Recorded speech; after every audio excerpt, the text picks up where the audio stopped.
Oh my Lord, take this soul, lay me at the bottom of the river.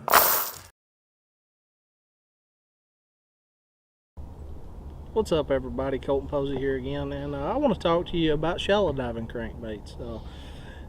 It's one of the most versatile crankbaits that they got. I mean, you can run it shallow.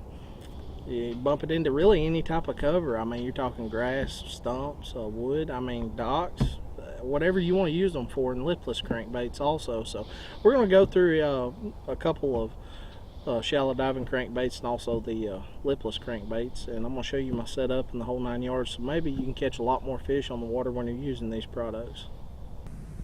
Alright guys, so now I'm talking about the square bills, exactly what I do with them, how I fish them, and the whole 9 yards. Another thing that I want to talk about is the lipless crankbaits. So you've got the square bills with a longer bill. These dive anywhere from 4 to 5 foot, somewhere around in there. Some of them go a little bit deeper, but you know, don't expect to get these down real far. And then you've got your shorter square bills, which of course dive shallower. And the thing about square bills is you can fish them so many ways, and one of the ways that I love to fish them is to burn them. Over the top of grass, as soon as it hits grass, just jerk that crankbait up out of that grass. A lot of times you'll trigger a strike doing that. Another thing is laydowns. I will just burn these things over the top of laydowns where they're reflecting off the cover. The fish will come up and just absolutely demolish the crankbait. Another way that I love to do is standing timber. You can throw it, and I'm trying to aim the tip of the bill, the very middle of that bill, to hit that tree. That way it rolls off to the side. And a lot of times when I do that and it hits it and it rolls off, I'll stop it for a second. That triggers a lot of strikes. But this is specifically one of my favorite ones. This is a product designed by Runkle. If you can't tell, it's got a really short square bill, and this thing does not dive deep at all. I wouldn't call it a wake bait. It'll probably get down to about 2 foot at the most. But when you have them bass that's real finicky, and you want to drop the size of your line, drop the size of your bait, the whole 9 yards, I will tie that bait on, and I will just burn that thing up against cover or anything I can hit. Rocks, it does not matter. And when I hit it, a lot of times, you know, like I was talking about, I'll stop and those fish will just go nuts over it. So check out their line of products. Also, is the rattle traps, or lipless crankbaits, whatever you call them yourself.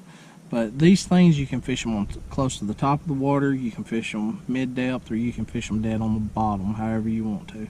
And I fish it just like I do my square bills. I'm trying to bang that thing up against everything. If you can't tell, I mean, this one's been used many times.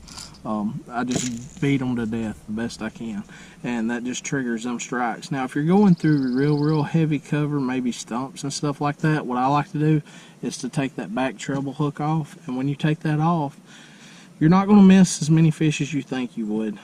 Sometimes you do miss a fish, I'm going to be completely honest with you, but it helps that lipless crankbait go through the water so much easier when you're running through real heavy cover. So give that a shot. Now guys, I'm going to talk to you about my setup, so stay tuned. Alright guys, so now I'm going to talk about my setup for what I use on my square bills and lipless crankbaits. Again, the reel, I want something that can hold a lot of line for extra long cast. A lot of times with square bills and lipless crankbaits, I like to run 15-pound fluorocarbon, and the reason that I do that is because I'm beating the crankbaits off of anything that I can. So that way I get, you know, a lot better abrasion resistance. Don't really have to worry about line breaks that much. But you know, tying is the key. I want to constantly check my knot and my line, make sure there's no big nicks or nothing like that, and if there is, I want to retie.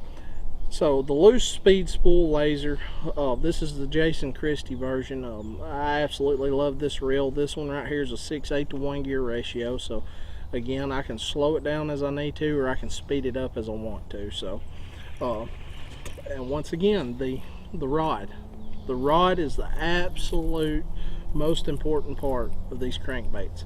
I want something that it's got that power that if I'm running it in cover and the fish comes out to bite that lure, I can set the hook and hurry up and get that fish away from the cover where they can't get back down in there.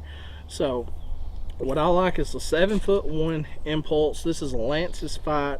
This rod was specifically designed for Lance to help him with leukemia. And this is a graphite composite rod, but if you can tell, it does have a good bit of tip or bend in the tip, so it's not super flimsy like the crankbait rod as far as the tip, but this rod is flimsy enough to where I can run it the way I want to. I can feel everything that I'm hitting. It's stiff enough when I set that hook I can pull them fish away from the cover. So guys, that's my setup. That's the shallow water crankbaits. I hope that kit helps you catch a lot more fish. So guys, we appreciate it.